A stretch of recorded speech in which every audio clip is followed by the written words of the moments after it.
देखो, शीट में question number 5 है शायद और जे एडवांस में क्वेश्चन पूछा गया है।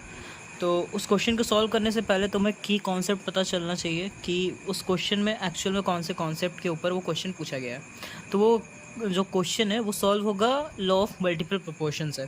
तो लॉ ऑफ मल्टीपल प्रोपोर्शन कहता है क्या है कि जब when two elements combine to form more than one compound, then mass of one element which combines with the fixed mass of other element will be in the simple ratio of whole number। कहने का मतलब simple सा ये है कि जैसे मान लो ये दो कंपाउंड है, एक है कार्बन मोनोऑक्साइड और एक है कार्बन डाइऑक्साइड।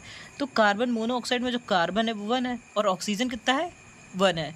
ऐसे ही कार्बन डाइऑक्साइड में जो कार्बन है वो कितना है 1 है और ऑक्सीजन कितना है वो 2 है। तो इन दोनों का जो रेशियो देखो 1:1 है और इसमें 1:2 है। लेकिन अगर यही हम लोग देखें मल्टीपल प्रोपोर्शनल को अगर हमको वेरीफाई करना है तो इसमें अगर हम लोग कार्बन का मास फिक्स कर दें तो जो ऑक्सीजन का मास है इन दोनों कंपाउंड में वो किस रेशियो में है 1:2 के सिंपल रेशियो में। यही कहना होता है किसका लॉ ऑफ मल्टीपल प्रोपोर्शन का। हाँ, इसके बाद उसमें 4 स्टेटमेंट्स दिए हुए हैं। तो हमको उन चारों स्टेटमेंट को एनालाइज करके बताना है कि उसमें से कौन सा स्टेटमेंट सही है कौन सा स्टेटमेंट गलत है। तो हम लोग इसे स्टेटमेंट वाइज हर एक स्टेटमेंट को एनालाइज करते जाएंगे और देखेंगे हमारा कौन सा स्टेटमेंट सही है और कौन सा स्टेटमेंट गलत है। क्वेश्चन में ये डाटा तुमको टेबल के फॉर्म में दिया है, इसका भी हम लोग अभी यूज़ करने वाले हैं। तो पहला स्टेटमेंट क्या कह रहा है कि empirical formula of compound 3 is P3Q4, then the empirical formula of compound 2 is P3Q5। अब हमको प्रूव करना है कि अगर कंपाउंड 3 है यानी कि जिसमें परसेंट वेट 50 कितना 40 और 60 है, तो उसमें जो सेकेंड कंपाउंड है वो क्या होगा P3Q5 होगा। और इसको देखते हैं।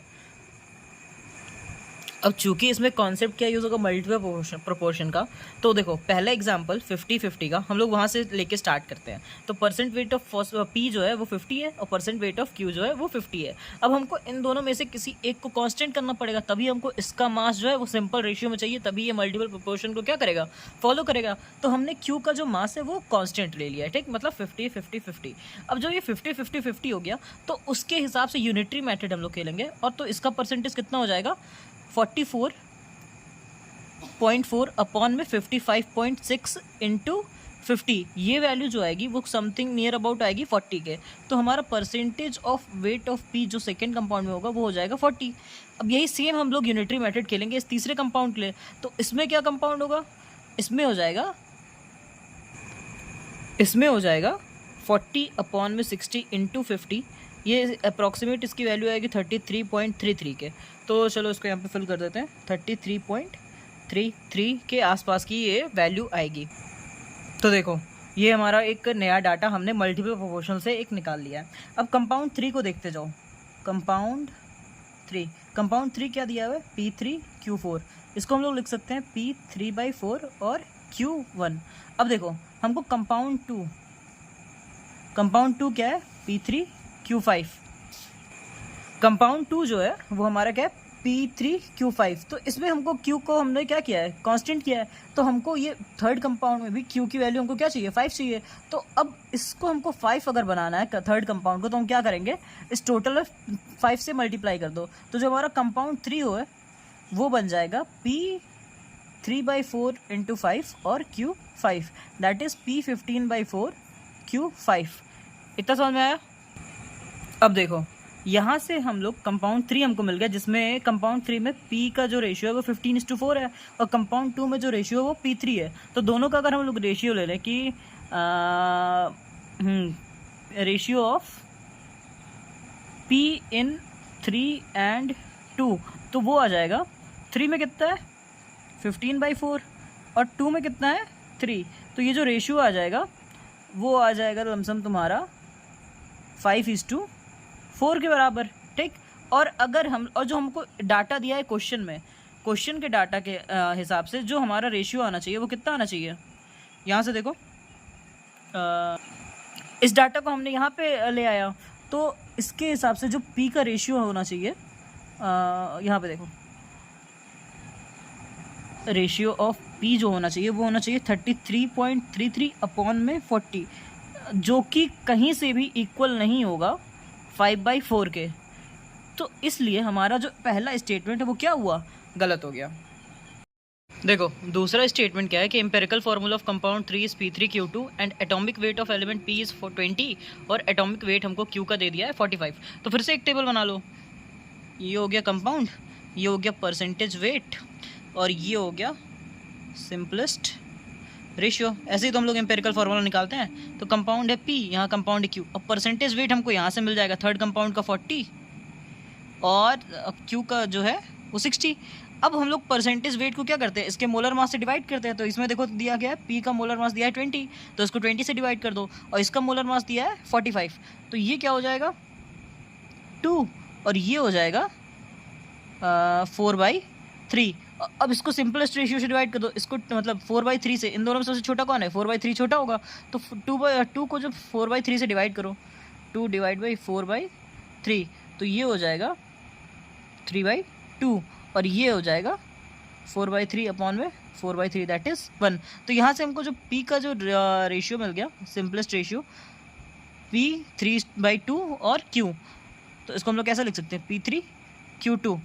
और हमें P3Q2 ये हमारा इस एक्सपेरिमेंट से भी आया है, और यहाँ के दिए हुए डाटा से भी हमारा एम्पिरिकल फार्मूला P3Q2 है, और क्वेश्चन में भी दिया, मतलब जो स्टेटमेंट है उसमें भी क्या दिया है, थर्ड कंपाउंड का P3Q2, तो जिसके लिए हमारा स्टेटमेंट सेकंड जो है वो क्या हो गया, सही हो गया। समझ में आया। अब देखो जेईई एडवांस में ऐसे क्वेश्चंस आते हैं जिसमें मल्टीपल ऑप्शंस भी सही होते हैं, तो आगे के 2 ऑप्शंस को भी हम लोग चेक करने वाले हैं, तो उसके लिए नेक्स्ट पेज पे चलते हैं।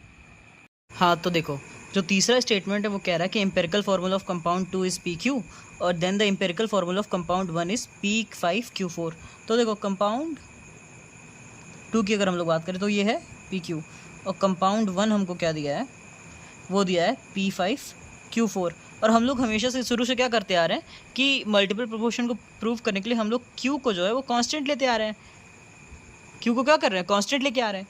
तो यहाँ पे Q4 हमको चाहिए, तो यहाँ पे भी Q4 करना पड़ेगा। यहाँ पे Q4 करने के लिए इसमें मल्टीप्लाई करो 4 का, तो जो हमारा कंपाउंड 2 बन जाएगा वो बन जाएगा P4Q4। अब अगर हम लोग रेशियो लें, ratio of P in compound 2 and 1, तो हमारा क्या आएगा, कंपाउंड 2 में क्या है 4, और कंपाउंड फर्स्ट में क्या है 5, तो 4:5 आ रहा है हमारा इस स्टेटमेंट के अनुसार। लेकिन अगर हम लोग इस टेबल का रेफ़र करें, ठीक, तो टेबल में देखो हमारा रेशियो क्या आएगा, ratio of P in compound 2 and 1 from table वो आ जाएगा 40:50, 40:50, जो कि क्या है 4:5 ही है। तो यानी कि टेबल से भी सही आ रहा है और स्टेटमेंट भी सही है, तो यानी कि हमारा थर्ड स्टेटमेंट भी क्या है, सही है। यानी कि ये कैसा स्टेटमेंट है, ट्रू स्टेटमेंट है। अब सेम चीज़ हमको यहाँ करनी है स्टेटमेंट 4 के लिए। इसमें क्या कह रहा है कि एटॉमिक वेट हमको पूछा है, P और Q का दिया है, और एम्पेरिकल फार्मूला पूछ रहा है। सिंपल सा फार्मूला क्या है कि कंपाउंड लिखो, फिर यहाँ पे परसेंटेज वेट लिखो, फिर यहाँ पे मोलर मास से डिवाइड करो, मतलब मोल्स निकालो, और उसका सिंपल रेशियो। तो कंपाउंड मान ये P, ये Q, परसेंटेज वेट 50 और इसका परसेंटेज वेट 50, फर्स्ट कंपाउंड में 50-50 है, 50/50। अब इसके मोलर मास से हमको डिवाइड करना है, तो पहले वाले P का मोलर मास कितना दिया है 70, 50/70, और Q का मोलर मास 35। तो इसमें से जो छोटा होगा डेफिनेटली ये होगा, तो इसका रेशियो यहाँ पे जब इससे डिवाइड करोगे 50/70 डिवाइडेड बाई 50/70, तो ये होगा 1, और इसमें अगर 50/35 डिवाइडेड बाई 50/70 करोगे तो ये रेशियो आएगा 2। तो इसके अनुसार हमारा जो रेशियो आएगा वो P/Q2 आना चाहिए, जो एम्पेरिकल फार्मूला होना चाहिए।